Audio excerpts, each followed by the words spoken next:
Welcome back. This is the Scaling Secrets podcast. Hayley Painter is here from painterlandsisters.com. So Hayley is the co-CEO and co-founder of Painterland Sisters. They are an Icelandic-style skyr yogurt brand. I hope I'm saying that right. And so Hayley earned her degree in animal science from Iowa State University, and they created Painterland Sisters, which is this organic Icelandic-style yogurt that serves as a conduit to connect consumers with the direct source of food, which is the American farmer. So we have all sorts of things to discuss today about regenerative farming practices and how she was able to get in Forbes, Country Living, and so much more. So Hayley, glad to be speaking with you.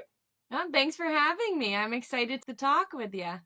And likewise, especially because on this podcast, sometimes I talk to, businessy people, which is totally fine, talk about company culture and things like that. But it's even more exciting to get into the more off the beaten path and kind of all these industries, because our world has just so much going on around us that we're not even aware of, right? Especially as far as farming and agriculture and like trucks going here and there and machinery and people and just science and so much happening. And so we introduced you a little bit, but what is that? In your own words, what is the elevator pitch for Hayley and your company, and what has you just really passionate these days?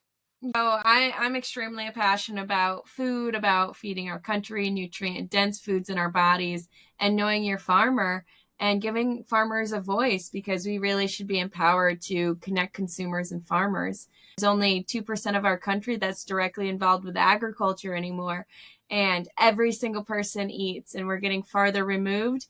In a country that's more nutrient deficient than ever before, it's so important to empower the consumers of knowing who their farmers are. And that sounds, yeah.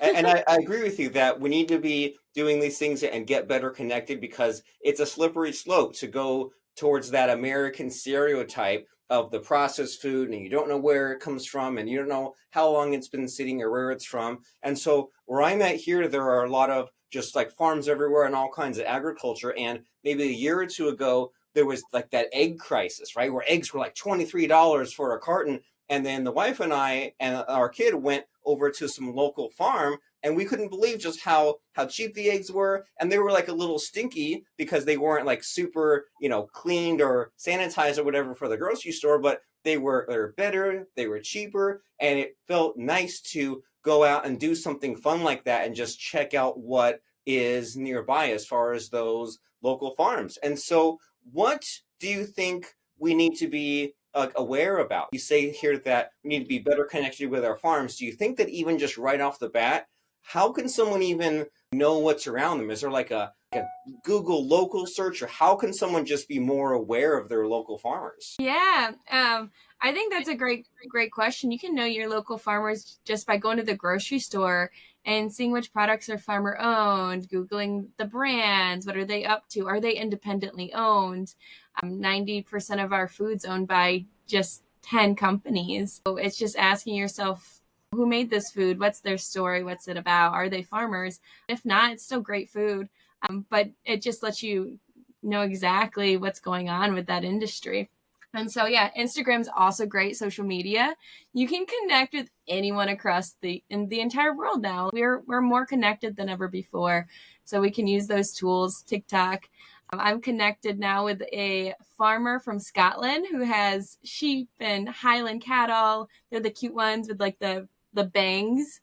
And so you can really get connected with people across the entire world, including farmers. Nice. So that's a good homework assignment just for us to store in our minds for later. The next time you're at the store, be mindful of what those brands are and look on the back and do some Googling and see if they are part of, because we've all seen those. There's like these like flow charts where it shows, just like you're saying, only a handful of companies own all these brands and all these farms, and you wouldn't know it. And so you pay attention and you do some of that research and figure out what's local. And then maybe homework assignment number 2 is, once you found those local brands, go and see which ones are on Instagram, so that way you can support them and see their posts and see what's going on. And so right before we hit the button on this call here, Hayley, we were talking about kind of to get in your mind ideas about failures and struggles. But you said, well, hey, I would rather talk about some successes, about some positivity. So what do you have as far as either positivity or maybe something of your own company to humble brag about? Yeah, well, I guess I went for the agriculture. Then you asked me for like a little pitch about who I am.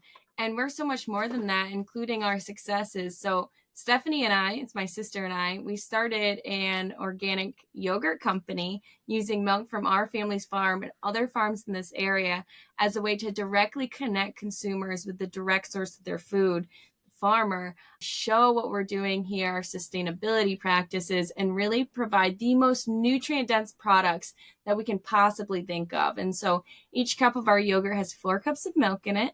It's really high in protein. It's got billions of probiotics. It's lactose free. And we just started this company a year and a half ago. And within the first 12 months, we sold $1.3 million worth of yogurt, and we are in every state but Alaska. This year, we've already sold 3 million, and we've sold 1.6 million cups of yogurt using the milk from this area, this region. So now we're connecting our farm, with people in Hawaii. It's just really cool. It's a prideful thing. I love it. And what I like a lot about your answer is that you seem to know your exact numbers, right? You're saying 1.3 million this, 1.6 million that. So you have the passion, but also the math and science part about that. And so as far as you and your sister's successes, right, in of getting this in all these states and selling this, like what do you think you really did really well? Are you a good networker? Are you a good promoter, or all of the above? Or just what do you think is the secret to your success?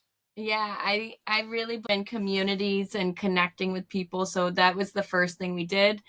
We started the yogurt company and we had no idea how to sell this stuff. That was a struggle and a half, and our minimums were so high.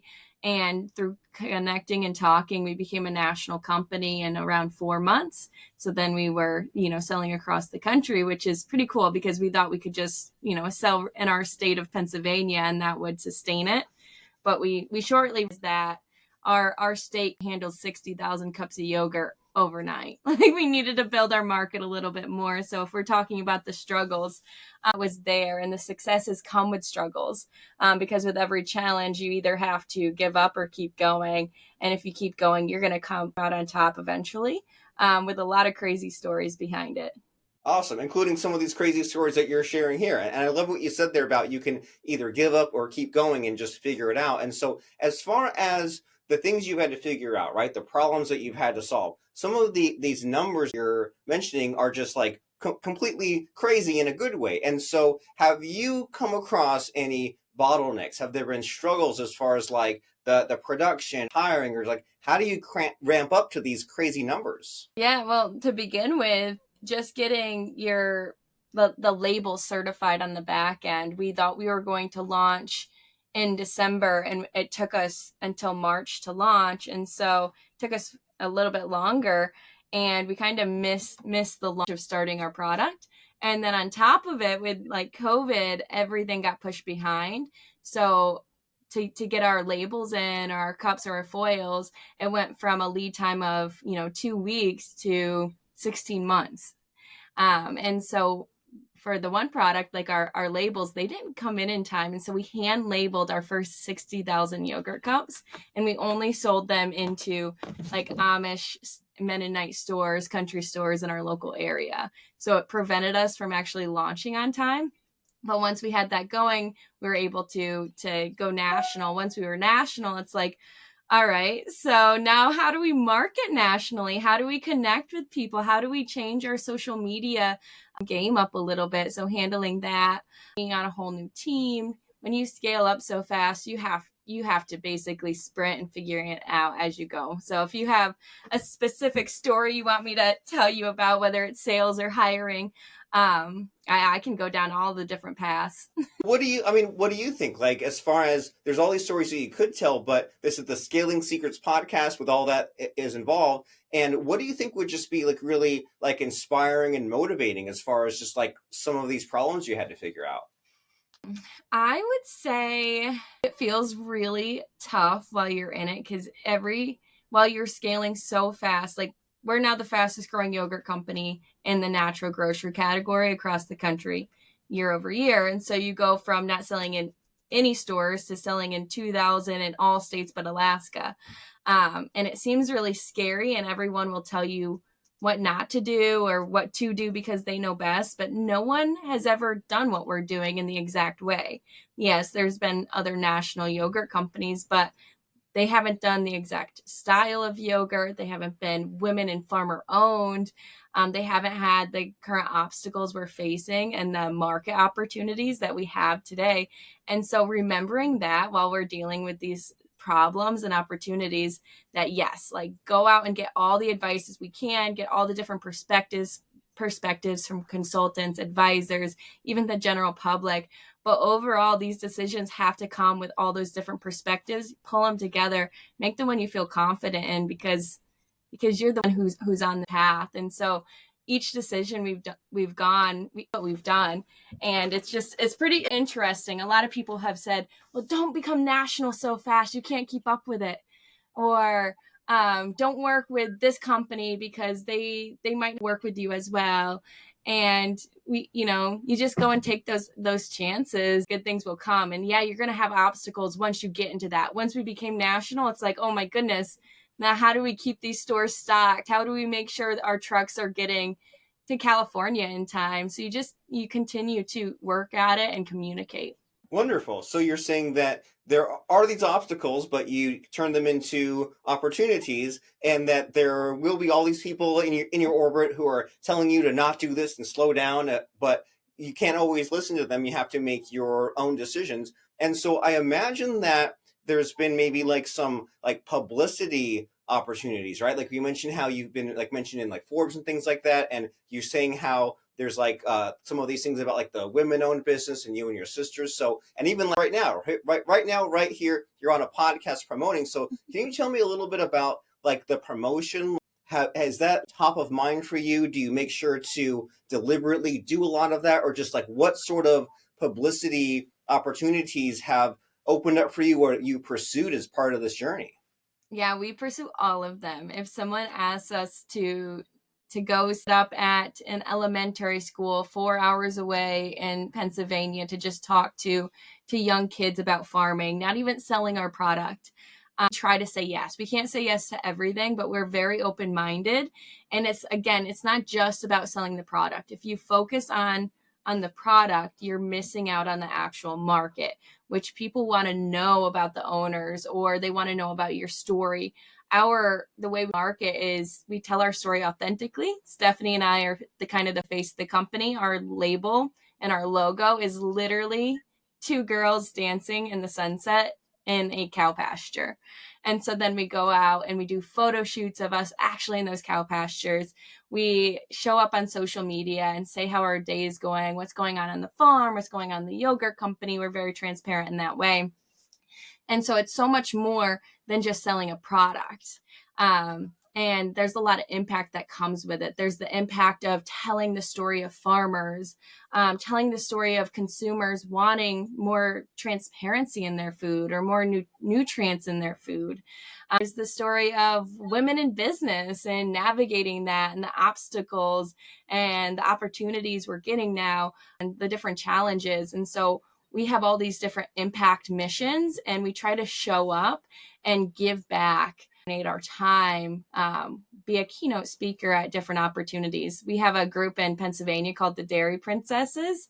They're ladies between 16 and 25 that go out and promote dairy, and they get their funds from the state of Pennsylvania. So every farmer gets a certain amount of money taken out of their milk check to support these organizations.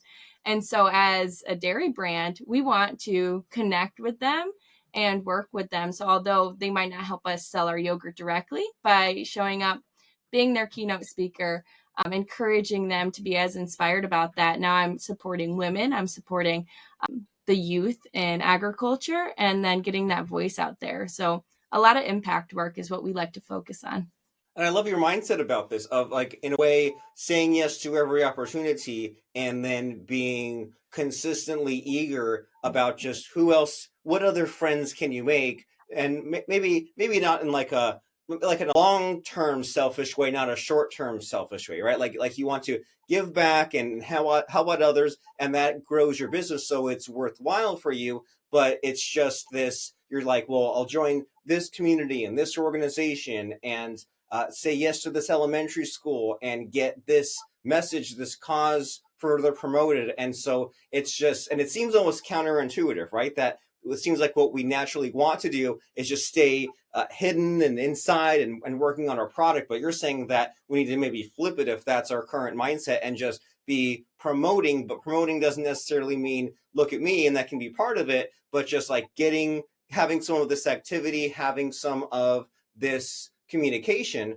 And so, and along those lines, so we mentioned at the beginning how you're all about like nutrition, health, and nutrient dense foods. And we might be going like a little out of order here, but can you kind of explain that to us? Because like I feel like we hear about this, right? We hear about how we need to be healthier and more mindful about what we eat, but I always find it very useful to go back to the basics and the fundamentals. So like say you go to that elementary school and explain to them about this nutrient dense foods concept, or why we need to care about what's in our food. Can you pretend like I'm one of those elementary schoolers and just tell me, like, from the basics, the fundamentals, what is this sort of cause about the healthy locally grown foods? Yeah, I think there's a lot of trends that are happening in our food system, and eating is science. Like, we have a certain amount of essential nutrients that we need to fuel our body, or else we just can't function.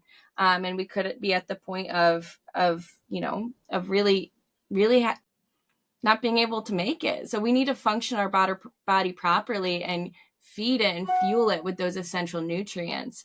Milk has 13 essential nutrients and a handful of other ones as well that support those. Protein is just one aspect of it, and it's trendy right now for everyone to be like, I got my protein in, check. I got my probiotics for my gut health. These are some of the trendy things that are happening. But if you don't get fats in your diet and the right ones, you literally cannot process those proteins. Those probiotics will not do you any good. So we really need this perfect cocktail of nutrients to actually function, not just like feel better, but to thrive. And so milk is a huge power source of all these nutrients. It and then the cattle, we can take really poor nutrients found in different grasses and turn it into a product that really fills our bodies. And like I said, each cup of our yogurt has 4 cups of milk in it, so it's 4 times of those 13 essential nutrients that we're getting that we can keep working. So on the store shelves anymore, a lot of nutrients are being stripped from our products. So take milk, for example. There's fats that make up milk, there's protein in it, there's carbs. And so we can take the fat out and make ice cream. You can take the fluid milk out and make skim milk and sell it. Then you can take the protein out and sell it for whey protein powder. So I could take my raw milk from my cow and make those 3 things. But now, do we have a complete nutrient source for our yogurt? Maybe not. If you make a yogurt and you keep all the protein, all the carbs, all the fats, now you have something really good for our bodies. Well, great. And that's a wonderful message. And it blew my mind even just recently, like a few years ago, learning that basically all food is fake and made up, right? Like when you look at what this or that bush or plant looked like in like 1700, then all these plants had like the tiniest little bit of fruit and all this extra weeds. And then I'm always amazed at like, oh man, this vegetable is just like a mash of these two, or like corn used to not look like that, or bananas used to not look like that. And you can go in one way or another with it, right? As far as like engineering food, or on the mass scale, you can pull the things out and go unhealthy and go towards the marketing, the mass market, or you can do what you've done and kind of be more health and nutrition conscious. And I like how what you're saying there is for us to keep in mind that there are these trends like the probiotics and the protein and those sorts of things, and it always comes and goes, right? It's always like these 6 month or 2 year cycles where like, oh, what's the new hot thing? And you're saying, well, those come and go, and that's only part of the ingredients, pun intended, I guess, of what all these health aspects that we need to be thinking about and keeping in mind. And so you and your sister have this amazing business that you've created and created this yogurt and got it out there. So what's next to you? Like aside from doing everything possible, but do you have a future goal or just something amazing that's happening for you soon? Yeah, so we're going to continue to expand, saturate across the country, hopefully open some more grocery stores, have, encourage consumers to pick up more of our yogurt up at each of these stores, bring awareness to drive more consumers there. So we really want to expand where we're at, hopefully launch new product lines.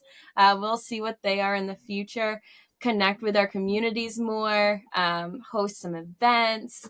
Right now we're you talked about different challenges. Right now we're fundraising, so it's an opportunity and a challenge. And when we were faced with how do we want to bring funds into our company so that we can continue to grow and expand and to continue to reach these successes, we're like, how do we want to do this?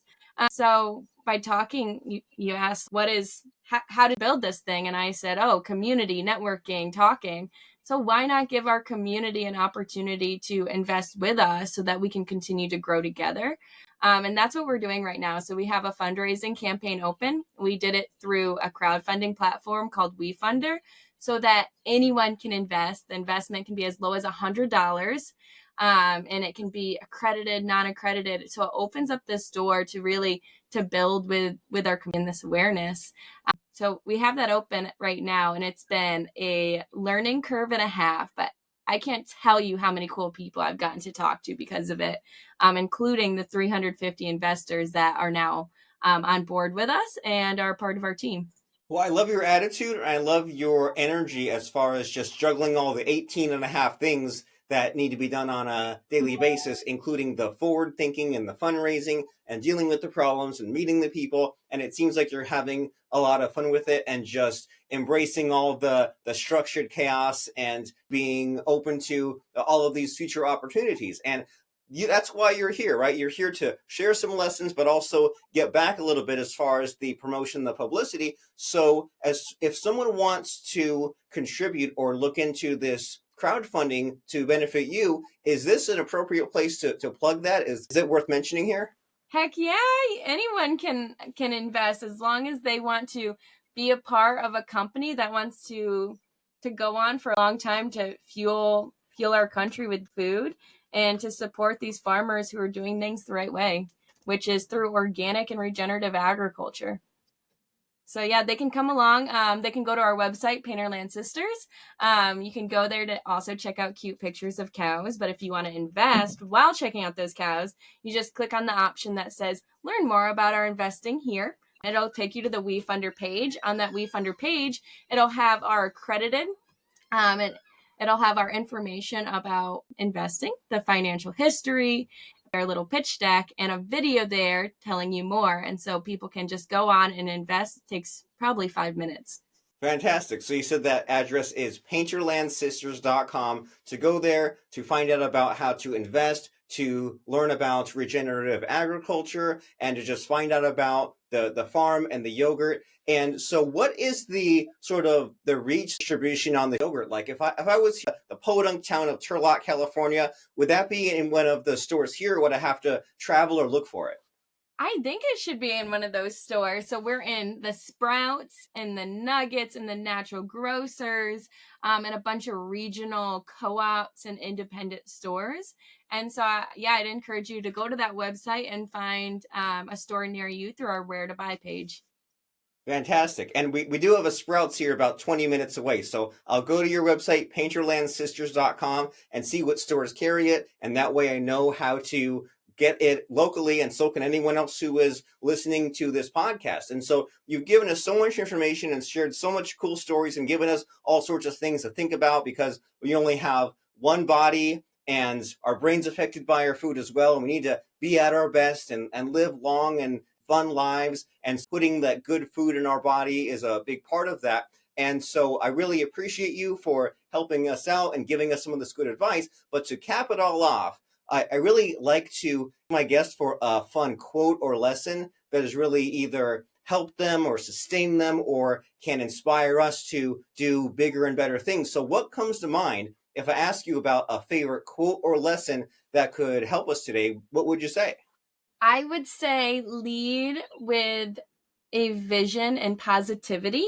Because if you lead with positivity, you can really gather a lot of people around, and it can really fuel your cause. Don't stop talking about your vision, and do it with positivity. I love it. Lead with vision and positivity. And as we're pondering that, we will go to painterlandsisters.com. Hayley Painter, wonderful speaking with you. Nice speaking with you. Thanks for having me.